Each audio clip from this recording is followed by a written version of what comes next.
Hello to everybody and welcome back to our Bible study. Thank you for joining me. I mean it. It really means a lot that you come back every single day and do these studies. And if you're new here, then you're welcome to join us on an everyday basis. We do a chapter a day in 5 minutes, roughly 5 minutes. This PDF that you're seeing up on the screen, you can get it for free if you want to use it for your own Bible study, church Bible study, something like that. It's on our website. There's a link down in the description. And I'm currently working on the hard copy book, which will be out soon.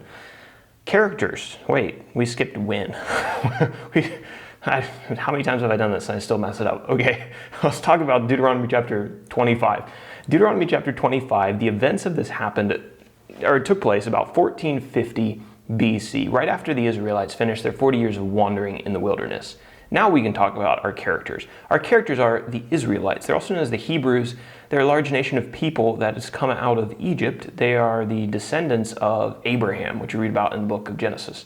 We're also going to talk about Moses. Moses is God's appointed leader who's leading the Israelites from Egypt through the wilderness and to the land of Canaan. And as we've mentioned several times, Deuteronomy specifically, the words that are recorded in Deuteronomy were spoken by Moses to the Israelites in Moab.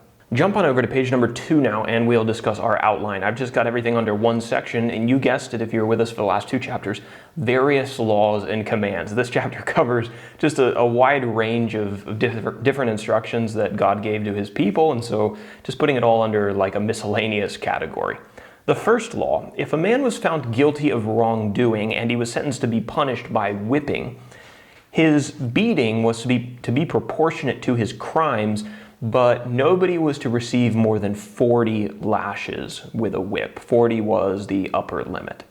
Okay, next law: when an ox was used to tread grain, we'll talk about that a little bit more in our application section if you don't know what that is. If an ox was used to tread grain, then they were not to be muzzled.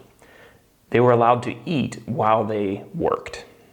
Next law: if a man died, but he didn't have a son to carry forward his family name, his brother was responsible for marrying his widow and raising up offspring in the name of the deceased brother. All right, and if the brother refused to marry his deceased brother's widow and to have children with her to perpetuate his brother's name, then he was to be shamed, and his household was to be shamed in Israel. This was a really big deal to carry forward the name of the ancestors. Here's an interesting law. If 2 men were fighting and the wife of one of the men grabbed the other man by the private parts, her hand was supposed to be cut off. And that's all that it says about that. I thought maybe you get some more commentary on that, but nope, that's all it says. The next law: the Israelites were forbidden from having weights and measures that weren't accurate. Dishonesty in business was considered an abomination before the Lord. You know, I thought in our culture, like, we don't have a direct way to apply that verse because we don't use weights and measures anymore when we're doing business. But I was down in the Medina here in Tunisia earlier this morning, and you can still see people weighing out vegetables and charging people, how much per pound or whatever, and it's on a scale, and they have these little metal weights that they put in there. So God said that if you're going to do business like that, your weights need to be accurate.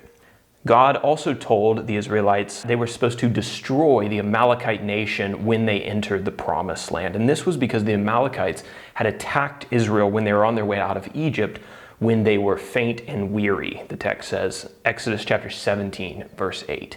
So that's Deuteronomy chapter 25 and all of its various laws. And now finally for our application section, I wanted to return to verse 4. What does it mean in verse 4 to tread out the grain? This is not something that we see in the United States, at least where I grew up. It does still happen in some parts of the world, though.